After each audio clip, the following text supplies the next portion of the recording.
Hello, and thank you for joining us today for our webinar with Mono Solutions, Breaking the Engagement Barrier, Simple Steps for Improving CAC and LTV. My name is Erica. I'm the Director of Marketing for the Local Search Association, and I will be your host for today's event. A few housekeeping items before we begin. This webinar is being recorded and will be circulated to all attendees with a presentation within 24 hours of the broadcast. Questions will be answered during the Q&A session at the end. You can, however, ask questions at any time during the webinar by using the question window in your control panel. If you need any assistance, just send a message via chat and myself or another organizer will be happy to help. Our moderator for today is Charles Laughlin, one of our senior analysts here at the LSA.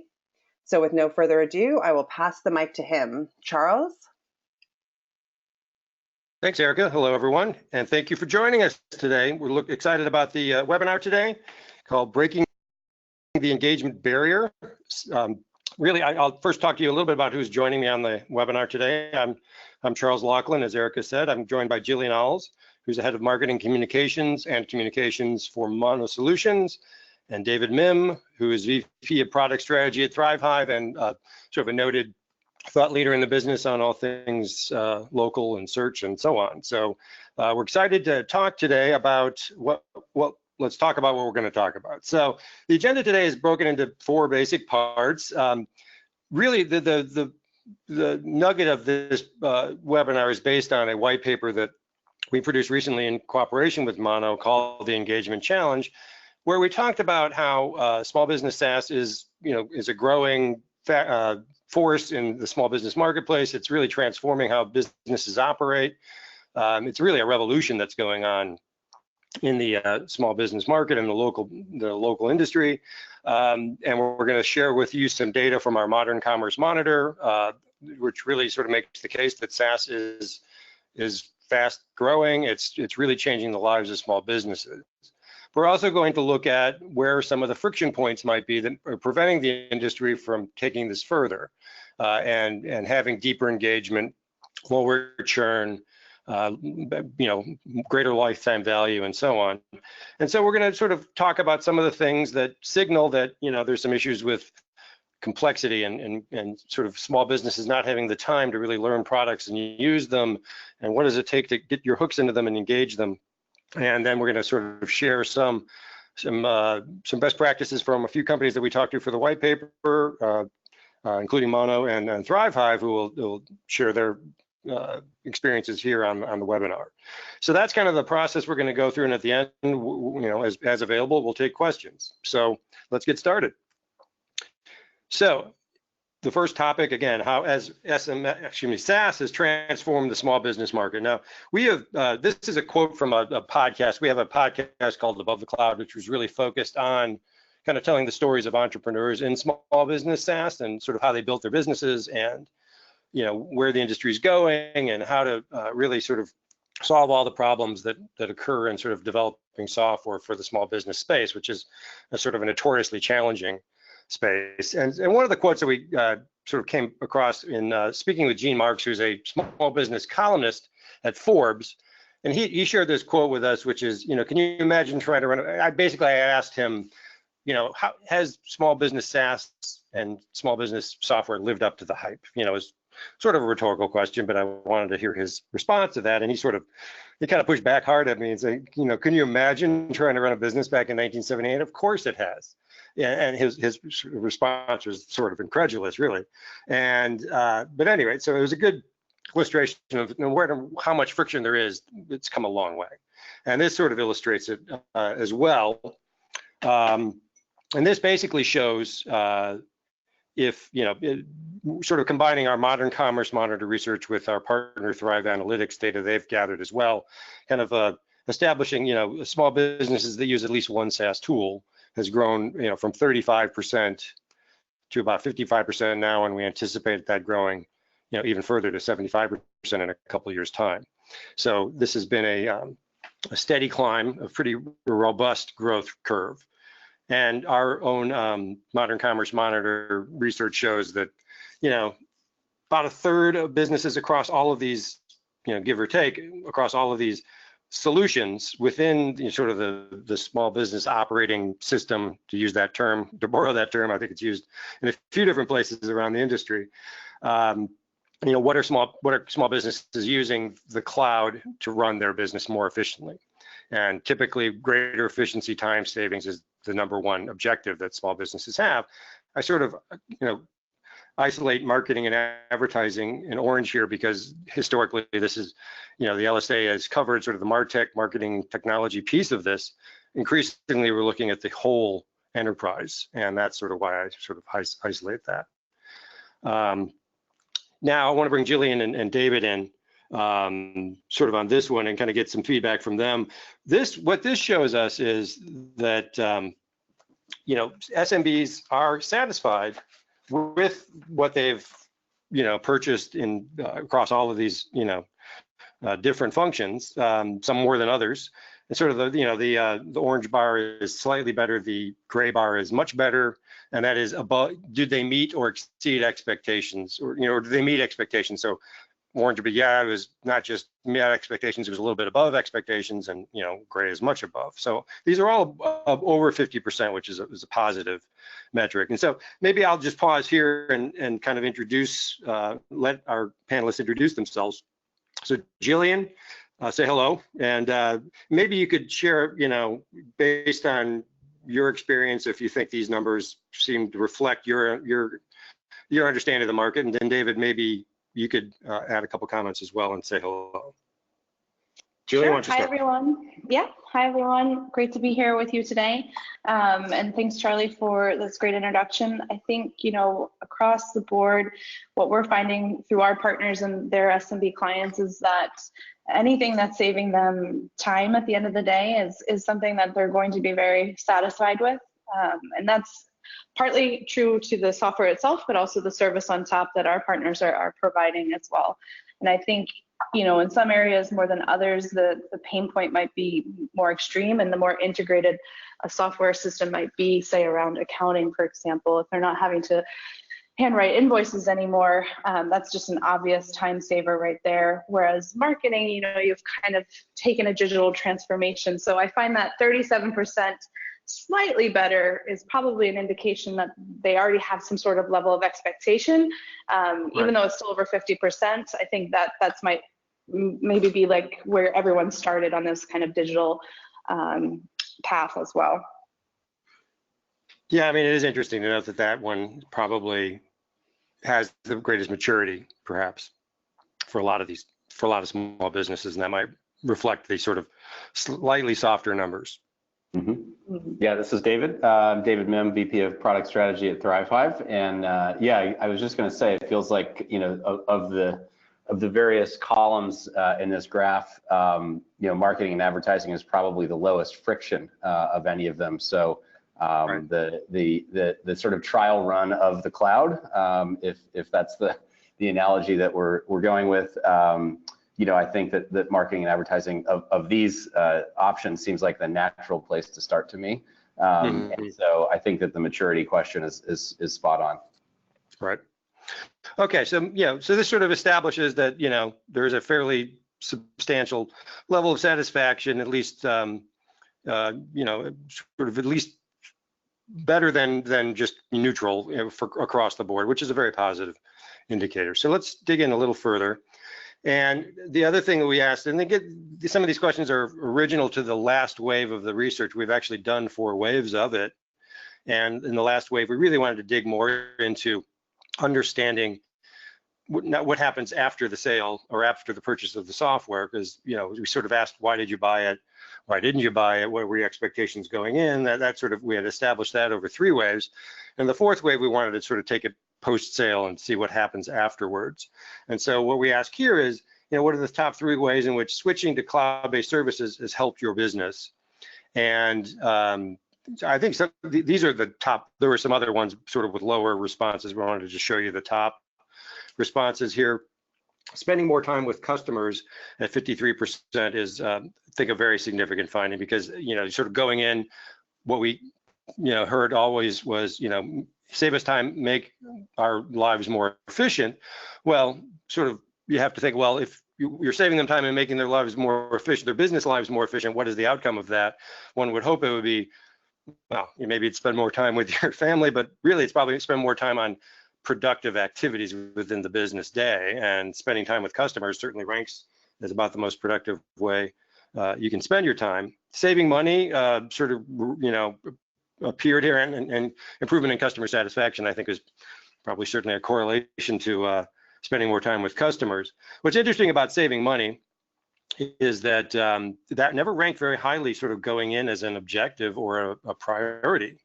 I mean, all businesses want to save money, but that's never really been what they thought that the cloud and using apps to run their business would do for them. They really thought it would be more about, efficiency, doing more with less time, having more robust view of the business, all these things that cost savings never really ranked, but it actually did appear pretty highly in the outcomes. So I don't know if you guys have any thoughts on these data, otherwise we can move forward. Yeah, I think what we talked about when we went through this together, Charles, last week is just that time is money, right? So yep. It is probably very correlated with that, but I think it's great that, it isn't the expectation going into it, and that it's a nice kind of, that happened as well, because it helps us sell these services as well going forward as well. It's interesting. And it's also interesting, a little bit of an aside, but I had a podcast with another guy who runs a company called Occasion, and we were talking about this sort of time saving benefit. And he was saying that, okay, sure, they say that going in, but I've never been able to sell that, which I thought was kind of interesting, that even though they say they want time savings, he's never been able to make a sale based on the promise of efficiency. It's usually got to be more business or cost savings or something. So I found that interesting. I don't know if David, if that rings true to you. Yeah, yes and no. I think maybe not so much time per se, but just ease and not having to deal with something. Right. I think Jillian said it on one of the previous slides. Like just if you take a really complex process that used to be done offline and you abstract that into something that you can do from your phone, I think that there's certainly a time element there, but it's really the headache element that you're solving with SaaS that would, I think, be more likely to lead to the sale. Right, that's fair. That's fair.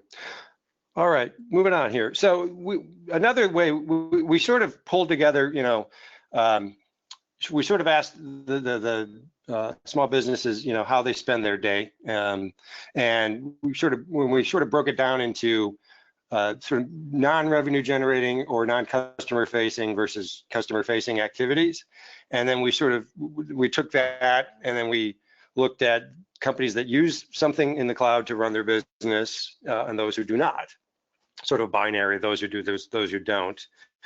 And there's certainly gradations within those who do use it. Some use just one tool, some use multiple tools. But to make it simple, we looked at it this way, and we found that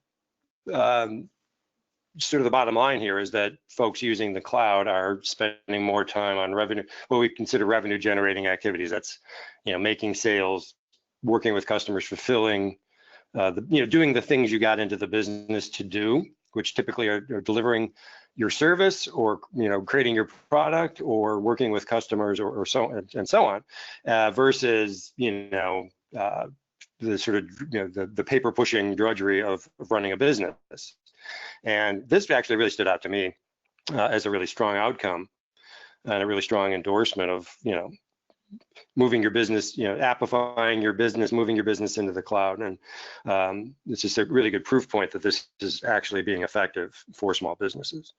So let's keep moving and move on. Okay, so that's the good story, and actually this whole thing is a good story. I think we don't want to position this as here's the dark story of engagement challenge. There is an engagement challenge, and we're going to outline it, and then maybe have a little debate even about the degree to which it is a challenge, and as we go through the next set of slides. But what we're going to establish in the next block here is this notion that software is being built for small businesses, is doing amazing things, but, and there's a big but, there is some evidence, and I think it's in the data, and I think if you ask anybody who builds software, they will list some of the biggest challenges as getting people to use the software. It's usually it's usually right up there in the top of things that are a challenge for the business. So that's the engagement challenge, and So we sort of define it a little bit in the data, and then so we'll do that in the next little block, and then we'll move on to a few anecdotal or a few examples from companies out there on sort of how they get around this. So anyway, let's get right into the next bit here. So here's another quote from David's colleague, and it basically is, I'm not going to read it verbatim, but what he basically is making the case that there's complexity, sort of an intimidation factor with SaaS that is keeping a lot of businesses on the sidelines. Now, the number of businesses on the sidelines is, we say it's about half based on our data, and maybe a half of those intend at some point in the future to move into the cloud, but there's still a very substantial number of small businesses that aren't using any software. And it's an important question why. Our data seems to suggest it's sort of inertia. They haven't been convinced it's going to help their lives. They're sort of happy with their pen and paper. But there's also an argument that software is a bit intimidating. So that sort of frames a little bit of what we're going to hear next. I don't know, David, if you want to amplify anything that Perry said here, but no, I think he probably said it better than I could. So okay, well then we'll keep going. As usual. Okay, yeah, he was a major interview in the paper, and it was really helpful. So here we go. This is not from the Modern Commerce Monitor. We have a few slides in here, and I'll note which are which, where we did just a direct survey of people who were going to attend our Engage conference in June. I think it was in June in Washington, D.C. And they were basically people who were building or marketing small business SaaS products. So we really wanted to get a sense from that community, what are the challenges they face, and then how do they address them, sort of generally around this idea of getting small businesses to engage with software, because that was the premise of the conference, premise of this paper, and we really wanted to sort of get some feedback from the community about how they see the problem or the issue. And so what we asked here is, what are the key reasons behind your customer's decision to cancel or not renew? So basically, what's behind churn in your view? And the number one response was not using the product. Cost certainly was on the list, but not the highest. Losing business to competitors didn't seem to be the factor. It was more, it's more about the small business getting engaged or having a good fit with the product. And so, David, I just would really love to hear, how you would answer this question. Yeah, maybe. for sure. And also, Jillian. Yeah, I think you sort of touched on it with your last statement there that one of the in our experience and at Thrive5 and in my previous experience with some of my other startups, I think identifying who is a good fit for the product and messaging what the product does effectively to that audience, I think actually in large part determines a good chunk of usage, and making sure that the customer, there's a certain understanding of the level of effort required to sort of get something out of it, and that the effort that they put into it is actually going to lead to something. I think that those factors definitely play into this top bar here. I think we'll get to it a little bit later in terms of how long you have to sort of deliver on those initial expectations, but I actually see that sort of 1 and 2 here are somewhat related in terms of identifying the right audience and fulfilling the promise that you've made to them, to that audience about what the product's going to do. Right. Jillian, would you have answered this the same way roughly, or would you have answered it differently? Yeah, I think it would have answered it mostly the same, maybe just, and I think it was what David was alluding to anyway, is that there is that failure to set expectations directly related to not using the product. And, we work in this kind of partner-based model, and we definitely try to work closely with our partners to set those expectations, with the message between the technology provider to the partner to that sales rep who's going out to sell it can be quite the spectrum of whisper down the lane, if you will. And a sales guy at the end of the day is looking to make a sale. So it's definitely making sure that that expectation is set, and that, to David's point, if there is some engagement needed from the user, that's very apparent up front. and that using the product is what's ultimately going to drive the value as well. Right. Okay. All right. So now we're back to sort of Modern Commerce Monitor survey research with small businesses, and rather than kill you with the chart, I pulled out the relevant number from a finding we had that was basically we asked small businesses, we want to get a sense of, are they using the product? Do they feel that they're using all of what what's available in a product? So we asked them, do you fully utilize all of a project's features that you're using? And 62% say they do not. And so, to be transparent, we had a bit of a debate in our prep call on this very data point as to whether it's truly significant or not. I think standing alone, it's debatable. I think some of the data that we have following it sort of supports a little bit more the notion that this is a signal of a lack of engagement. I think you can argue, and David, I'll let you kick this around a little bit, but you could argue that there's some software where that's sort of baked into the cake, that it's intended to do a bunch of things and there's not an expectation that businesses will use all of it and so on. And I know from my own personal experience as a small business software user that sometimes you just get something for just one function and you're fine with that. But 62% still strikes me as a high number. So David, Jillian, I like your sense from each of you how you read this number. Sure. Just to fill the audience in on our prior call, the point that I was raising is that this seems to me to be sort of product dependent or product specific. It doesn't necessarily mean that the software is likely to lead to churn or those sorts of things. I mean, the two of the arguably standout SMB SaaS products, at least in terms of sort of stock price and user adoption, are Salesforce and QuickBooks. And having used both to some extent myself as a small business user, there's loads of features in there that I've never even touched, let alone open the menu and dived into. So I don't know that I think that it depends on kind of how big the product is, how big the addressable market is that you're trying to reach with it.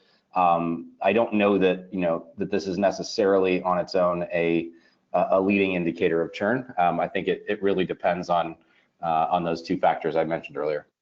Right. Jillian, how do you see it? Yeah, I do echo David's comments, but I also think, as you said, we're going to unpack this number a little bit more specifically in the next few slides. But while there's nuance here, I think the main thing is that it represents opportunity, because right. Kind of the way it's worded here is that they fail to fully utilize the software. So there is some utility supposedly that's not being used. And I think if software companies are being more clever about the user journey and understanding where they are, that becomes less, that number might decrease a little bit, because you can start opening up for things over time instead of overwhelming at first. I mean, using the Salesforce example, I think, the SMBs we kind of cater to would never even consider something like Salesforce because of that overwhelming factor of options and things. It's just like you don't even know where to get started, so to speak. But then you have the hairdresser who probably wants, Office 365 or G Suite or something, but is never going to use PowerPoint.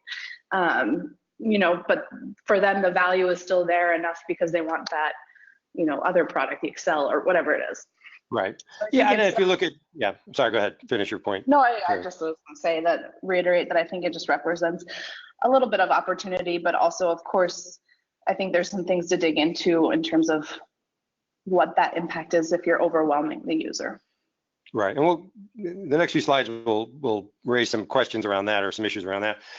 I guess one other example I would give, not to pick on Zoho, but like a Zoho One, and similar products, sort of trying to do everything.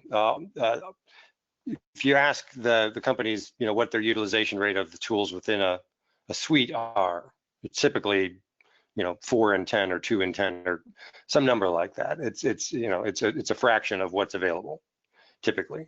And whether that's, and they would argue that that's not necessarily a problem, because they just, as the user progresses, there's always a solution available to them within the suite. And so that's sort of the reason for having it in a lot of ways. So again, there's cases, to your points, that where this is maybe not a big deal, but I think the size of the number and what comes next tells me that it does signal some challenge and some opportunity to get small businesses engaged more deeply with software. So why aren't you fully utilizing the software you've purchased? And so these kind of show, dig into this a little bit, and why aren't they using it more? And these raise some questions that we can kick around a little more. We need to implement additional technology processes. In other words, they're sort of not really prepared. I read that as we're not really prepared to use the software because we haven't. I assume that there's not people who are able to use it. Is not we haven't figured out how to work it into our workflow. Maybe we don't have the right tools in place to use it, or whatever that means. But that sort of suggests they bought software that's sort of beyond sort of their ability to use it at this point, at this moment in time, at least. I don't know what that signals. That may signal, David, I don't know how you would read that. That might be a misalignment issue, perhaps. I don't know. I don't know if that's or I think misalignment and potentially eyes bigger than stomach kind of thing in right. terms of what they feel like they want to do, and then they actually get into it and it's like, oh, this is a little bit more complicated than I realized. Right, which to me that's a signal that again, going back to the 62% number, when you have this as the explanation for it, then I see that as perhaps a challenge, and maybe a churn risk. I don't know, but certainly not a positive outcome. The second one is we plan to use the features, but just haven't done it yet, which is all of us, right? I mean, I feel like that's my experience with a lot of software. Yeah, I'm gonna, with my QuickBooks, I'm gonna learn how to use all those other features one of these days, and it kind of doesn't happen. And that may be okay, or maybe eventually that was like, why am I paying $50 a month for this if I'm only using the one little thing? I don't know. We need more training on how to use all the features, and some features don't apply to my business. The bottom one, I think, fair enough, and that's probably always going to be true, that to the point we were making before. If it has 10 things and you can use 6 of them, that's probably okay. We need more training on how to use all the features. The important thing, it's important to know when we sort of break down demographics on this, older business decision makers and companies with employees tended to give that response at a higher rate than the overall sample. So anyway, David, Jillian, what do you think of this? Are these alarming signals in any way, or are these, how do you read them? No, I think that makes sense to me. I think that it really speaks to the importance of a great onboarding experience. There's certainly companies that that are doing this, in some sort of automated fashion, whether it's welcome email sequences or videos or that sort of thing to introduce features to folks. But I think our perspective at Thrive5 is that human beings are really the most effective onboarders, and so we have it baked into our product roadmap that every user of Perch and every website customer and that sort of thing, that they're getting onboarded by a human being to explain, not just explain the product to them, but and what the feature highlights are, but also kind of what the product is going to do for them. And I think that's kind of our perspective on solving the sort of middle two bars in this graphic. Right. Because that we plan on using the feature, we just haven't done it yet. It seems like a screams out for that sort of after sale support and service and outreach, and whether that's done in an automated way or with a human being. Jillian, any thoughts on this? Which of these sort of jump out to you? Yeah, well, obviously not using it is obviously the biggest risk factor, I think, going back to what causes churn. And it's why we work with, not to plug, but, great partners like Thrive5 who understand that onboarding is so important, and that touch in with the customer, whether it's automated or human touch, that it is an ongoing engagement from both sides. And I think that the training kind of falls into that same aspect, but that once again, it does offer opportunity to engage with the customer so that they can better understand how to engage with the product and ultimately potentially get more value out of it, upsell them, et cetera. So I think while it's alarming in that a third, are at risk of churn there, then there is a big opportunity to activate in that base as well. Right. Okay. So then we sort of asked folks to just describe their level of engagement with their SaaS products after purchase. And the one again, the two that are sort of contradictory in a way, or sort of the opposites of one another, are similar numbers. The use it heavily at first, then use tapers off over time. I think we sort of all sort of know what that experience feels like, where, yeah, there's that initial rush of enthusiasm, and then sort of life gets in the way, and that engagement sort of tapers off over time. I think that certainly creates some risk, as the time goes on, of less appreciation or sense that the software is important to the business, but it could also be that initial usage is necessary to get up and running, and then sort of the tapered off usage just becomes sort of the steady state. I mean, there's a couple ways to read that. Did not use it at first, but usage grown over time. That's probably maybe not the ideal scenario, but certainly not a bad outcome. You certainly don't want the usage to happen early, I think, but nonetheless, if usage grows over time, that's a positive. Use it heavy and first and maintain that level of activity. Almost no one says that. And anyway, so quick comments on this, if these surprise you at all. So David, they don't necessarily surprise me. I think I was sort of joking that, or I think you had brought it up, Charles, that there's sort of a sugar rush in that in that top bar, and I was arguing that the protein of the second bar is kind of what you really want to get people to. But I think it's important that the product have both. Honestly, I think you need some immediate gratification, I think, to capture the sale and to sort of validate the sale.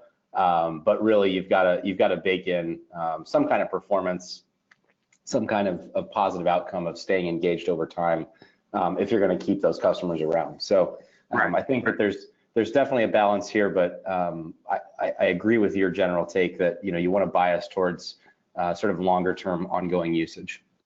Right. Okay, so let's keep going, because this gets into it a little bit more here. What would have led you to engage more with the software? So we really want to know, okay, if you're not engaging with it, what would drive more engagement? And this is the number one at the top here, is what I want to get into just a little bit, because I think it's an important question, is, are products too complex? And David, I'm sure I'm anticipating you saying it depends on the product, and that's fair, but is there a general issue with sort of overdeveloping software, including too many features, killing people with a lot of functionality? Is that this data seems to suggest that at least that's a perception among small businesses? I certainly would like to see more, better training, expectation setting. I think those are fair and predictable points. Product simplicity, let's just talk about that for a minute. David, why do you think that this rises to the top like this? Right. Well, there's a few reasons. I think one is there's sort of the inertia of the general SaaS landscape to start with small business and kind of go up to enterprise as you need to grow revenues and get higher dollar sales and that sort of thing. And so I think there's sort of just a natural tendency to accrue features over time. And I think it's really important that, and this is where I was getting at with my comment a few slides ago, is like, it's not necessarily a bad thing if only 40% of your users are really getting deep into every feature of the product. As long as you're continuing to identify segments of your customer base and what features they're going to get the most value out of, and sort of almost building an internal persona. Once you have a customer, to identify, okay, how do we make the features that you're actually using better and really simplify your experience? And so I think that I can empathize with the SMBs who are in this 76% bucket. And I think that, particularly for this audience, for the small business audience, abstracting the complexity of everything your software is doing should be kind of the driving force behind your product team. Right.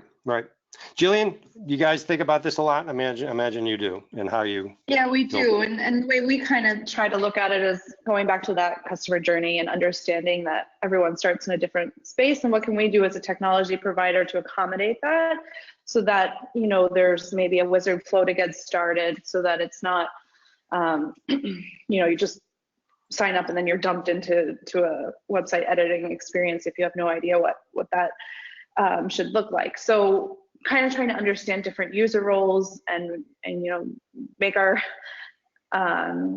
software fit that and grow over time with the user. And that's, I mean, back to the point of wanting to do everything for the small business, but at the same time not overwhelming them. It's not easy. It's not to say that we've cracked the code. We're working on it constantly.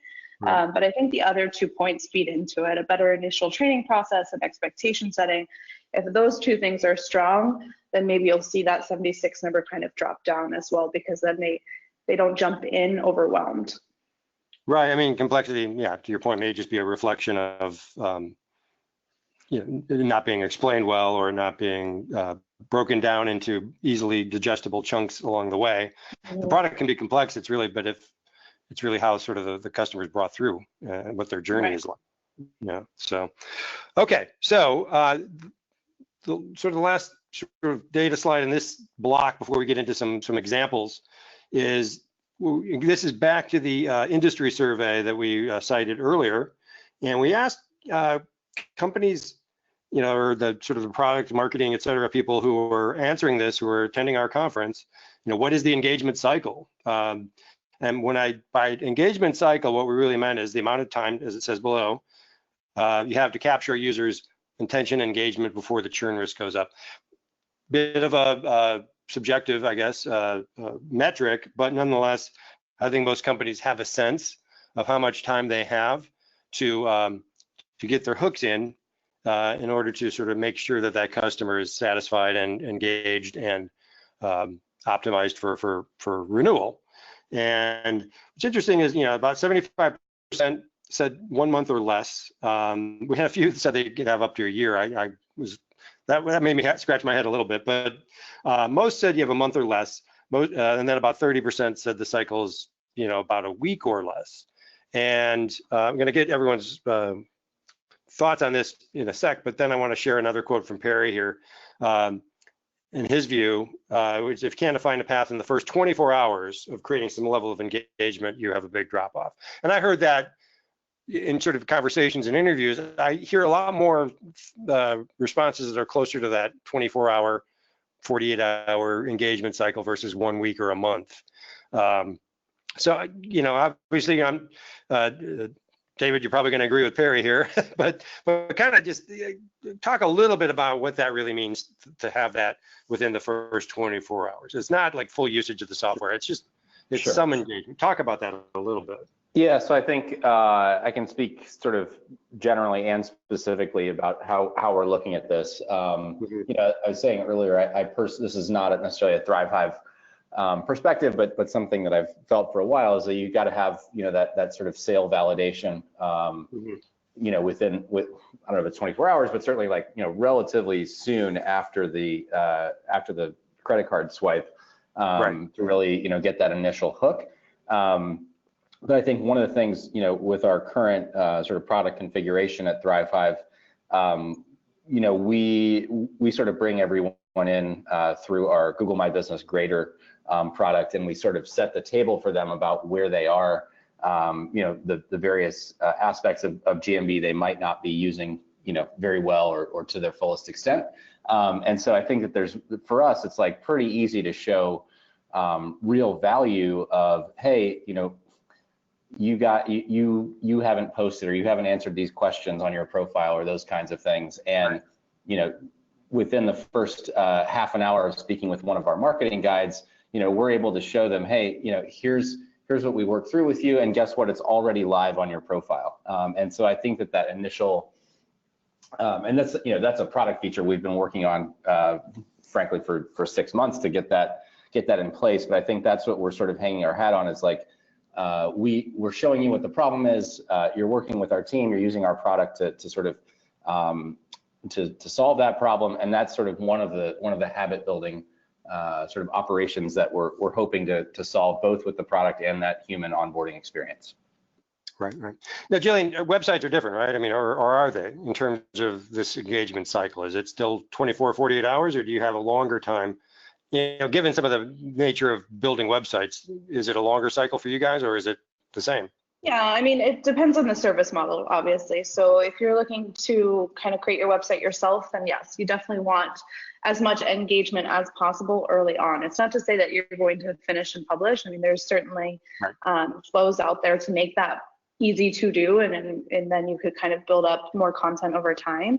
And that's something we look at it from a product perspective, is how can we just get them that first, like we were referring to a few slides ago, that kind of immediate satisfaction, that sugar rush, like, oh, I have a website that's live, it's on my domain, awesome, and I can improve upon it over time. But obviously working with service providers, and when you're looking to invest in help for creating your website, then of course it is a little bit longer, but it's still something our partners struggle with. Is yes, they say yes, and then getting all that content, it's just really hard if you're not in the mindset of what is it I want on my website and these things. So I would say it kind of varies, but if you're looking for the do-it-yourself, then you absolutely need to get as much engagement as early as possible. Yeah, I would think when it's something like websites where you have to collect all that content, and it's a process, it's not an event, I suppose.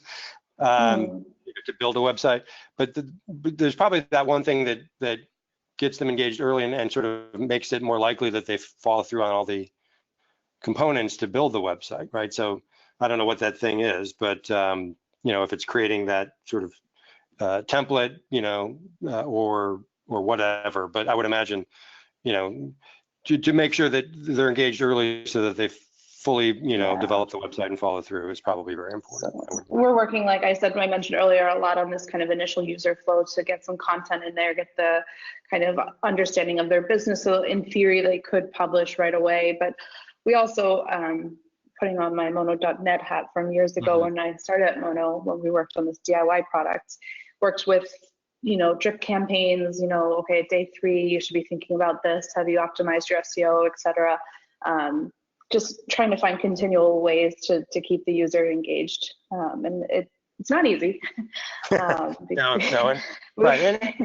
And I think one of the other things we talked about is, again, there's going to be products where maybe that 1 month cycle isn't crazy because there's a big investment that's taking place. And, I think of a larger small business investing in a CRM, I don't think it's a 24-hour cycle necessarily, but I think for a lot of these tools for small businesses, it's probably pretty short, I think, as a general statement. Yeah. So, okay, let's carry on into the next section. So I'm just going to share a quote from my colleague, Neil Polachek, that we were kicking this issue around in a podcast roundtable last week. And kind of the quote that sort of stood out is, at the end of the day, ease of use will always trump functionality. David, do you agree with this? Yes. Okay, fair enough. I think everything we've said up to this point kind of validates this. Yeah, statement. Neil's a pretty smart guy, obviously, and with this specific statement, this is really, especially for the small business audience, I think this is true. May not be true, going back to my, some of my days at Moz, we were, at least some of our products were really designed for professional marketers, and they're, right. They would have jumped, through 6 hurdles if we were able to get them a data point that, really helped them make a case to their boss or a client or whatever. But I think for the small business crowd, like, you've just got to have it dead simple to use, and frankly, the easier it is to use, I think the more likely it is to form that habit and to kind of, reduce the churn risk over time. So yeah, I was talking to somebody the other day who sort of has a product that it's sort of like an autopilot social campaign kind of thing, and his argument was, if it requires 2 button pushes from the small business, that's 2 button pushes too many, and that may be a bit at the extreme end of that point of view, but I thought it was a fun quote. I might find a way to use it somewhere. It's something to strive for sure. Yeah.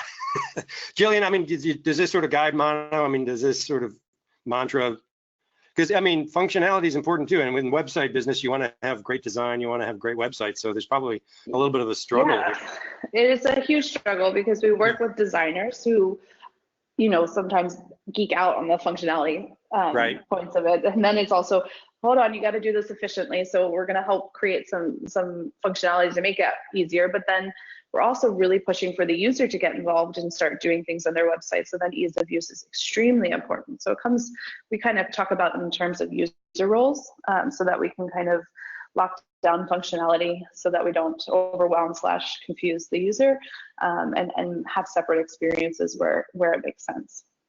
Okay, so moving into the last little stretch here, which is talking about what folks are doing to to sort of reduce the likelihood of churn, or save accounts or get higher engagement or whatever.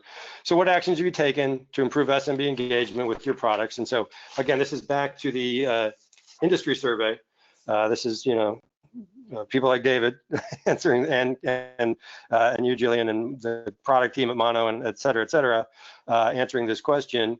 So what are your churn busters? What do you do?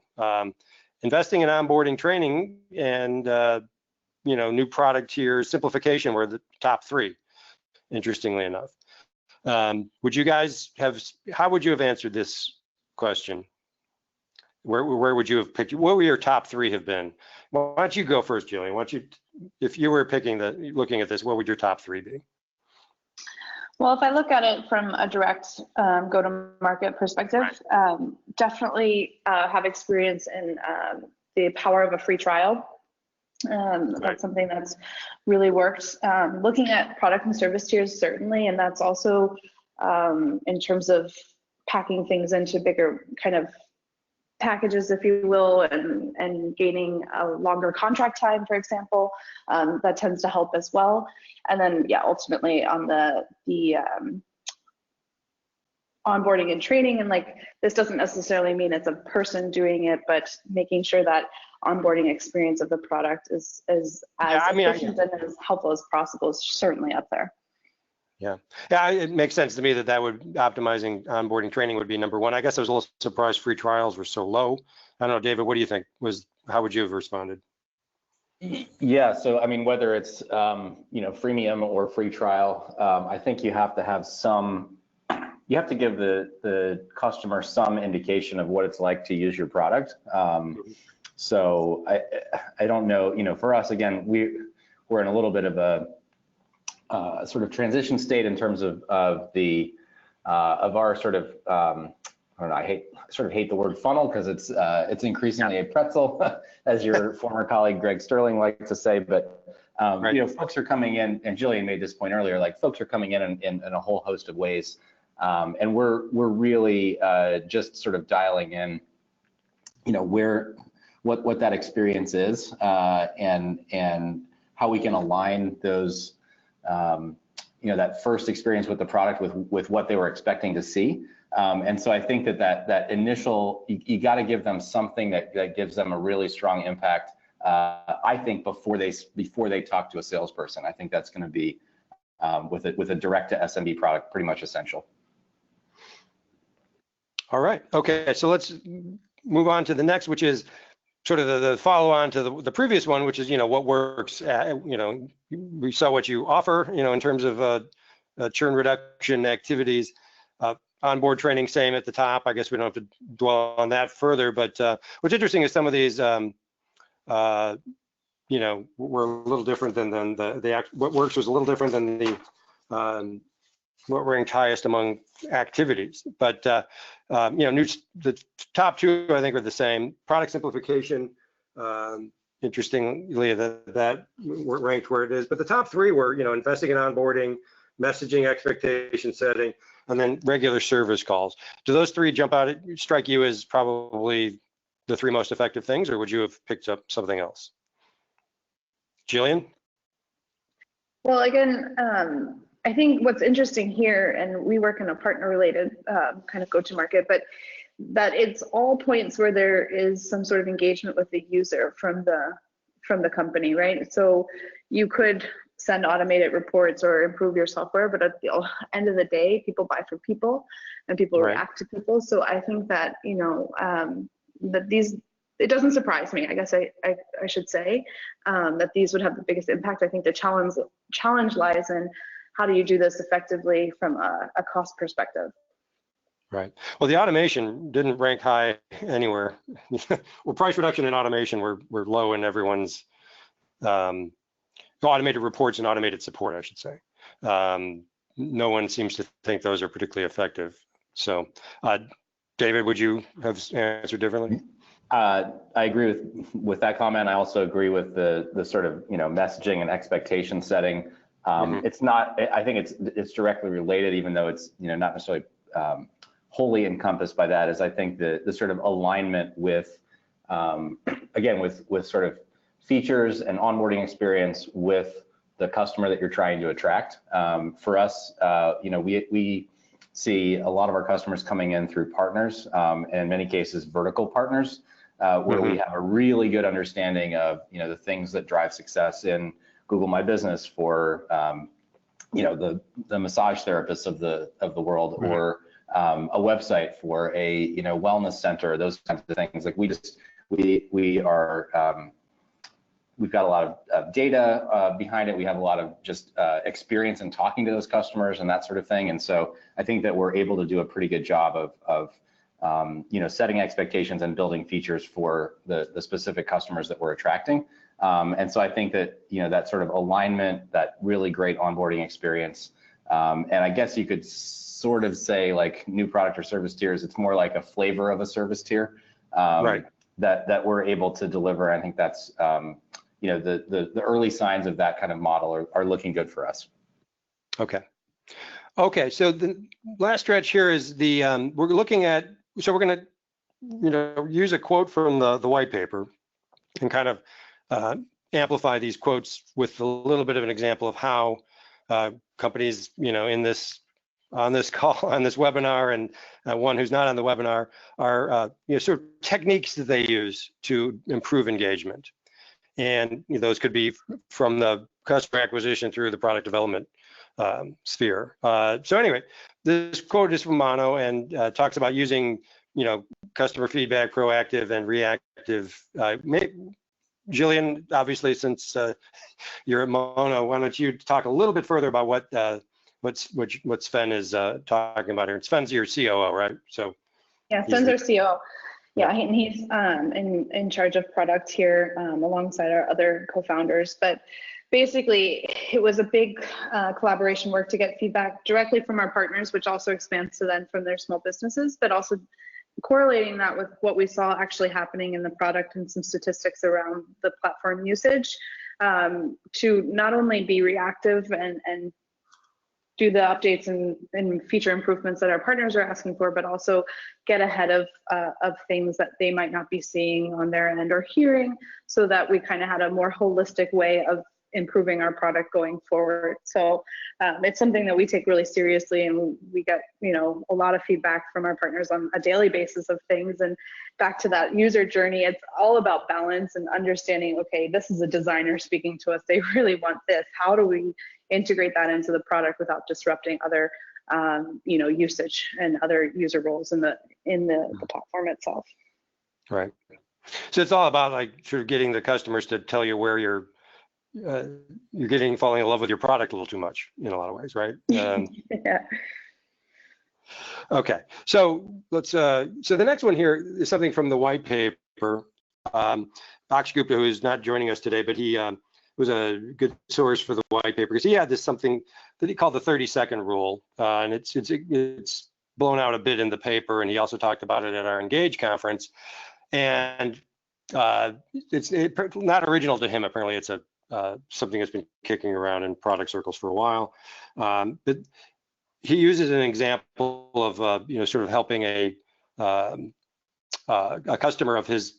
It's a scheduling software, mainly designed at experiential businesses, helping them solve an issue with I think handling tax payments, to the state, and it was sort of a complex process that was really sort of jury rigged with spreadsheets and, you know, this and that and the other thing. And by sitting with the customer and observing sort of what has he put it, how you get into the problem and then how you get out of it, sort of what happens before and after, you know, a function is handled, you get a better sense of really the bigger picture of the problem, and you can really solve it more deeply. And so by doing this, he was able to automate that process fully, and, you know, it was a feature that really was very valuable to his customers. So it's really just sort of this power of really intense observation of how the small business actually functions to build better software, which seems obvious, but I'm not sure everyone does that. So that's just a quick note on what an example from the paper on sort of this idea of the 30-second rule. Encourage you to read the paper to sort of get that in a little more detail. And then next, and I'd like to hear David talk a little bit about it, and he's alluded to it and talked a bit about it all through this webinar, but, you know, sort of the essential idea of requiring your customers more strategically and not selling a product to someone that they don't need or that they're not right for. David, elaborate on that and sort of why that is sort of so crucial to retention and engagement. Sure. So yeah, I mean, I think I certainly tried to emphasize it throughout the webinar today. But you know, I think that your product just becomes so much stickier if you are aligning, you know, what the thing actually does to the messaging that you're using, to the audience that you're building both the features and the messaging for. And so, you know, for us, it's like we really try to use our, I won't say we use it as a filter, but we use our grader tool as sort of a prioritization mechanism to understand a little bit more about who's coming into our, again, funnel, and then identifying, you know, what the best fit of both sort of, whether it's an individual product, right, whether it's the Perch app or a website or advertising solutions, those kinds of things, understanding what the sort of product fit is for them, as well as, you know, what features within each of those are really going to drive adoption and success for them. So we kind of think of you know, who we're talking to and what the product fit is for them at every stage of the acquisition and onboarding and even feature development process. All right, cool. So we're kind of running a little tight on time here. So, you know, I think what we're going to do, we have a few questions in the queue. What we'll do is we'll respond to those in writing. Unfortunately, we're kind of up on an hour here. Maybe great conversation. We ended up going a little long. So what I want to do is thank our panel. There's some summaries and takeaways here. It's really just summarize what we've been talking about throughout, you know, the idea of usage growing, the notion of underutilization, more training, product simplicity, all these things that we've been talking about throughout the event, kind of summarized here in the summary and takeaways. You'll have an opportunity to, there'll be a replay of this available shortly. But anyway, we're just going to end it here and say thank you, but I'm going to turn it back to Erica for a moment with some final housekeeping and information about upcoming events. Awesome. And thanks again to our panelists. Thanks. Thank you all. Charles, can you just go to the next slide for me? Right. Or the next one. So I just wanted to quickly remind everybody, you can view, you will be able to view today's webinar and our past webinars and whatnot by going to the lsa.org and visiting our Insights and Webinars tab. We have a couple conferences coming up in the next 6 months. Most pressing right now is Place Conference, which is happening next month in Austin. This is our annual event that looks at location intelligence, audience targeting, and offline attribution. If you are a multi-location brand, marketing services organization, or agency, it is a must attend. And the early bird for that actually closes on Friday. So I would advise you to get your tickets now while you can. LSA 2020, our annual conference and event, is also now open for registration, and there's currently an early bird of $400 off. Thank you everyone for attending. Thanks to all of our panelists and our speakers. Hope you all enjoyed it, and have a great day, everyone.